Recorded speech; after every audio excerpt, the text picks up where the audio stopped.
Lupaypay naman ang tatakbo ngayon mga kabisyo. Biglang meron tawag dyan sa Santa Maria, Bulacan. Meron silang isasakay na L300 at dadalhin dyan sa Muson, San Jose del Monte, Bulacan.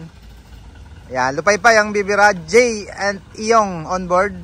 Pag kailangan nyo rin ng car carrier mga kabisyo, tawag lang kayo sa number na naka-flash palagi sa screen natin. Okay, pre, lusong na. Si hijacker pabalik na, nakapag-drop off na sa Urdaneta, Pangasinan. Si transporter naman, ayan na, nakapagkarga na rin ng bakal. Pre, Jay at Iyong on board. Okay. Check lang natin yung karga ni transporter. Ayun yung sabi ko kanina ng gulong. Para dun sa truck ni Sir Kismark. Request kasi niya, puro bago gamitin natin na gulong. Yan, 6 na piraso. Yung para dyan sa 19.5 natin. I-beam, bakal, shafting, yung mga ginagamit natin pang automatic. Meron kasing bed tayong bubuin ulit dyan mga kabisyo. Kaya nagpasabay na ako ng materyales.